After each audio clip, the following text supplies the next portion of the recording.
Hello everyone, and welcome back. And tonight we'll be doing some more OCD. Now, if you're wondering about my voice, I've had a bit of a cold lately, and for the past 3 days, I've had a very, very stuffed nose. And according to the pharmacist, it's hay fever, which I never really thought I had. Well, I've suspected for a good part of my life, but I never really thought about it. I remember until about 3 months ago, I used to take anti-allergy pills because I was convinced I did, and I was alright, but then I stopped, and then this happened. So I guess I should really start buying some more. So if you're wondering about my voice, why it sounds a bit at the moment, that's why. But before we start, I'd like to introduce you to my therapy dogs. 1, 2, and number 3. My therapy dogs. Let's put them back in. Now, without further ado, shall we begin? Excuse me. Now, if you remember, we're going to start a whole new chapter. So let me get this right. That's better.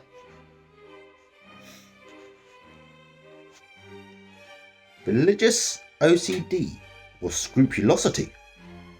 Now that's really the word, look. See? Scrupulosity. I think that's how you pronounce it. Scrupulosity. Scrupulosity. We know that the way OCD works is to interrupt and interfere with important bits of your life. Yes, it does. We've already established that bit. If you are a religious person, OCD will try to infiltrate your religious life. Religious and moral obsessions are some of the earliest reported forms of OCD. Many famous religious figures in history have had disturbing intrusive thoughts and doubts about their faith. Martin Luther and John Bunyan are amongst the more famous. I've only heard of one of those, I'll be honest with you people. Blasphemous thoughts are a very clear example of how the same thought can mean something different to different people. For example, a thought about a religious figure naked can be horrifying and upsetting to someone of that faith. It is insignificant to an atheist and may even be amusing to someone who feels strongly against religion. It is a normal part of religious life to have doubts and questions about religious teachings. To question your faith or to feel concerned that you are not being observant or true to your faith. These doubts are something that people usually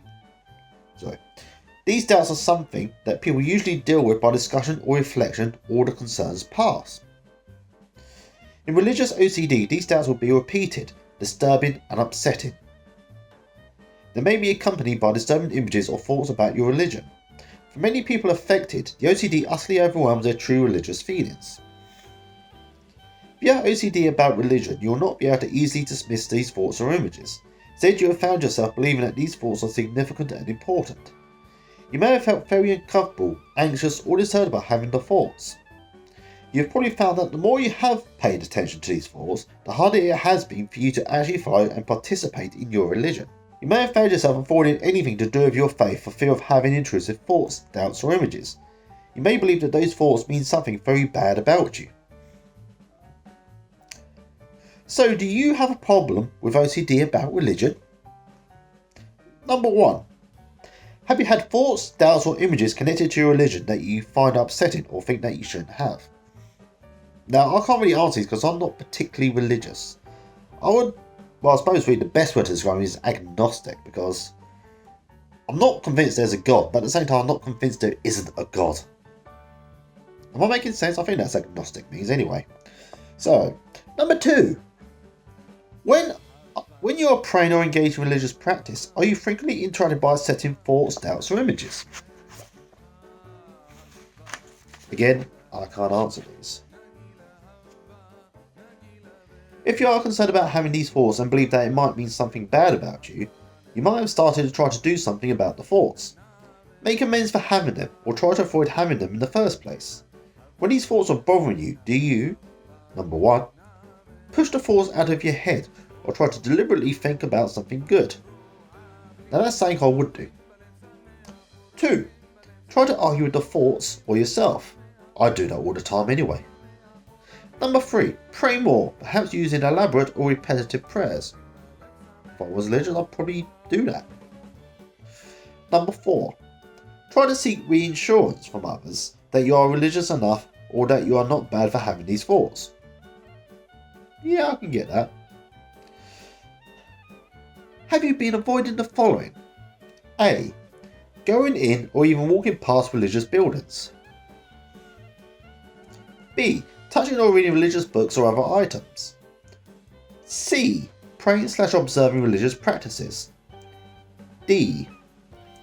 Mentioning these thoughts to anyone in your faith.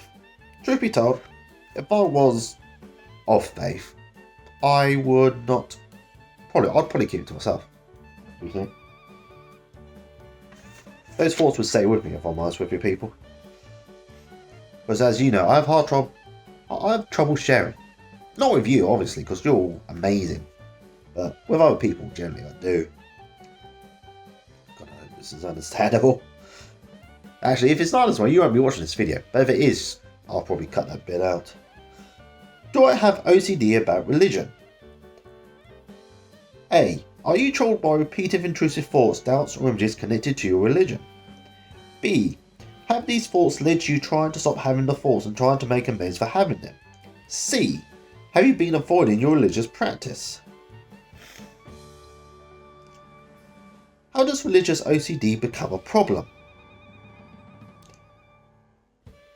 It is possible to have OCD in any religion. It might be that if your religion is particularly rigid and strict, there are more opportunities to experience intrusive thoughts about whether you have behaved appropriately or carried out a religious practice properly. Sometimes people report having very black and white interpretations of religion when they were young. For example, they may have been taught that God is all-knowing and that all sinners will be damned. Beliefs that conform that might be important in OCD include thinking it is as bad as doing it. It is wrong to think badly of anyone. The meaning of thoughts, doubts, and images. In religious OCD, people believe that it is bad to have these thoughts, doubts, or images, and that having these means that they are a bad person, which understandably leads to feeling anxious, guilty, and upset. The problem with this belief is that we cannot control what we think. We all have intrusive thoughts about all manner of things. Intrusive religious thoughts are no different from other intrusive thoughts. Case example. Johnson enjoyed going to church every week and studying his Bible every day. Once when he was at home reading his Bible, an image of himself having sex with his best friend's girlfriend. Ooh, naughty, naughty Johnson. Naughty, naughty.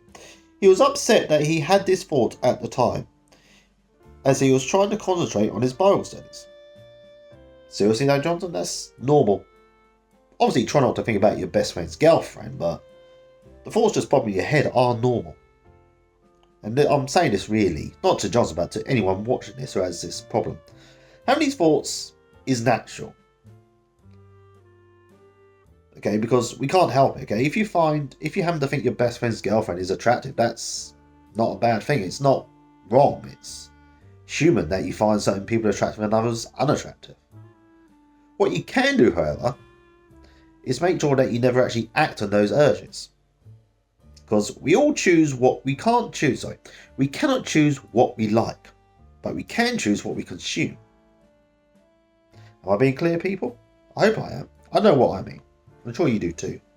Back to it. Johnson's heart started racing, and he became hot and flustered. He noticed tingling sensations in his genitals, which upset him more. Now, as I said earlier, these are all natural feelings. I suppose really one of the things I often had trouble I had with religion was that they often taught that such things are just wrong and if it ever happens it's bad or you're bad for it. But it's not. Acting on your urges can be bad. Although saying that, if you're in a relationship and you're both ready to take that next step, then that's fine. Do it by all means. Johnson believed that people should be pure in thought, word and deed, and that thinking something is as bad as doing it. For him, having this intrusive sexual thought was as bad as acting on the thought. Having such a thought while reading his Bible meant that he was a bad person. This was confirmed for him by the feelings in his shoulders, which seemed to prove that it was not just a thought. Due to his belief that it was wrong to have these thoughts, he tried to do things to stop having them and to make sure that he wasn't becoming more sinful. Now, I'll give him my advice on this, and I'll repeat it because it's worth repeating. Sexual urges are normal. It's part of growing up. I mean, most people will have them. There are obviously a small minority who don't have sexual urges, but this doesn't really apply because they're not going to have this trouble. But I'll say, as I said before, having sexual urges is normal. Just got to be careful about how you act on them. Okay? I mean, you can engage in sex workers if you really want to. Not personally something I wouldn't recommend. And again, I can't really say because I've never done it. You can also engage in one-night stands, which I would not recommend because it seems risky. Because you don't know what can happen. You don't know who that person is. Or my favourite one, this is the one I'd recommend, is meet someone, fall in love with them, and hope that they fall in love with you too. And when you do, you can both choose to make the next step.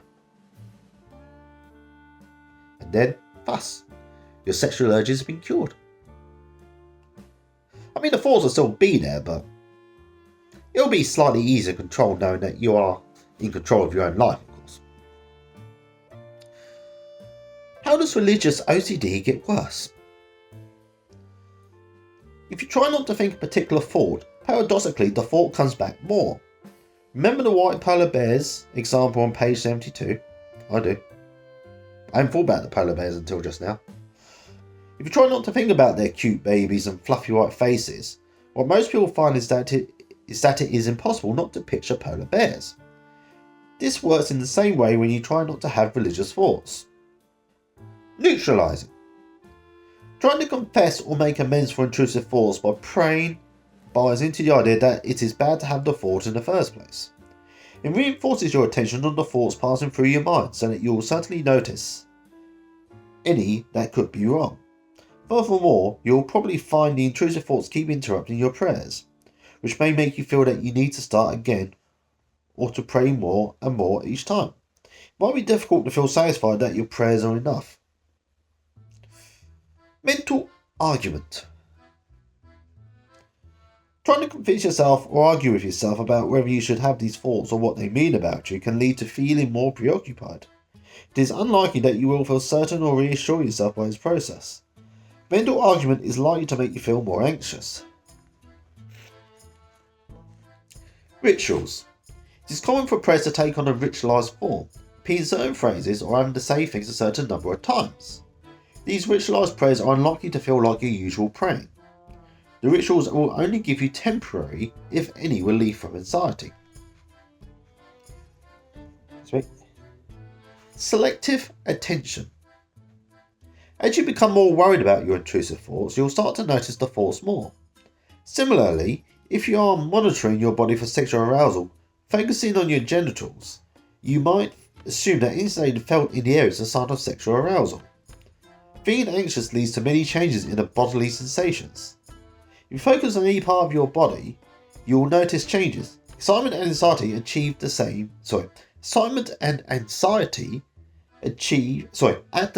the same system. Reassurance. Seeking reassurance from other people is a very appealing strategy, as their replies may set your mind at rest for a short while. However, after a while, more doubts might creep in. You may want to ask for more reassurance. Ask the person if they are upset. Explain again exactly what you mean to try to be certain that they are answering your question properly. You will require more and more reassurance to get any relief from your anxiety. And now we're back to the cracking adventures of Johnson. Johnson tried to push the images out of his head. He found that the image became more explicit and became more upset and anxious. He abandoned his reading and decided to pray to ask for forgiveness for what he considered a sin. Next time Johnson went to church, he was very worried that he would have sexual thoughts during the service. On his way to church, he started to have thoughts about having sex with other members of the congregation and pictured the priest naked. He was very disturbed by these images. and tried to think of Jesus and recite his favourite Bible passages. By the time he got to church, he was very anxious and felt sure that other people could tell that there was something wrong. He tried to work out whether he was getting sexually aroused and became aware of sensations in his genitals. He told his friends at church that he didn't feel well and went home. He felt ashamed and guilty for lying to his friends. He prayed for several hours but didn't dare read his Bible in case he had more thoughts. What happens if the OCD keeps going? It can feel easier to avoid situations where having intrusive thoughts would feel worse. That is obviously yes, that's something I'd do. Avoiding your religious meetings or prayers will probably make you feel more upset and guilty and make it feel more as if you are sinning and that you are a bad person. This can lead to further doubts about your commitment to your religion. These doubts might feel more true and believable as you actually spend less time engaged in your faith. Over the next week, Johnson stayed away from his church friends, didn't read his Bible and devoted every evening to prayer. His prayers became more elaborate and time-consuming. He found himself repeating certain phrases as he wasn't sure whether he was praying sincerely and genuinely. The more he repeated them, the less certain he felt that he was a good Christian.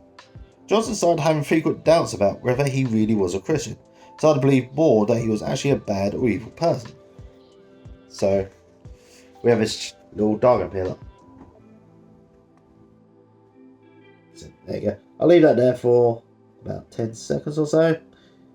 Gives you time to pause and read. And then we'll carry on with the book.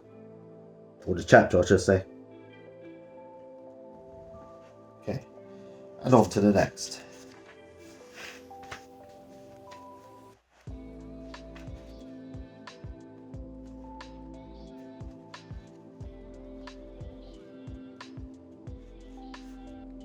But this isn't how it works for me. I'm not religious, but I believe that thinking a bad thought means I'm a bad person. For non-religious people, it is common to have doubts about whether your behaviour is consistent to your personal moral beliefs. This works in the same way as religious beliefs. But how can I be certain that this is OCD and that it is generally normal to have these thoughts? Is religion different from other thoughts? I think it's a good question. This is actually an example of an OCD doubt. Asking for help, not reassurance, from a religious leader can be useful. They are someone you would turn to for help with other problems in your life. This is no different. You're likely to find other people have spoken to them about similar concerns, or that they may have had similar thoughts or doubts themselves. They will want to help you to stop the OCD from interfering in your life. They will probably encourage you to rejoin your religious group if you have been avoiding it. It will be important to do this even if the thoughts are still bothering you. They might suggest to you specific ways to gain strength from your faith from prayer, or by doing active work in your community, or from discriminating with other members of your faith. Occasionally, religious leaders may not be familiar with this kind of problem. If so, try to speak to another person from your faith. It is also helpful to speak to family members or friends who you trust and who you consider to follow your religion in a similar way. If you are honest with them and let them know how much this has been troubling you, you're likely to get their help and support.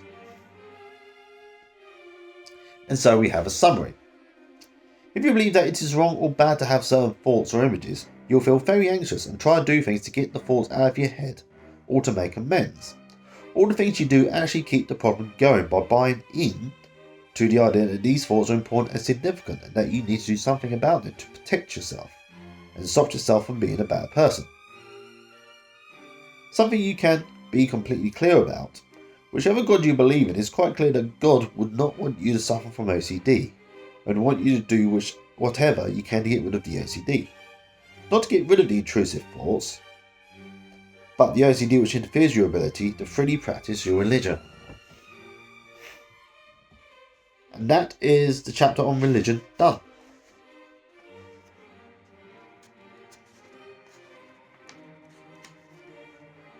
And after this, we'll be on to chapter 5. And so, for now, I think it's goodbye. Goodbye from me. Goodbye from my therapy dogs. Uno, dos, and tres. So until next time, bye.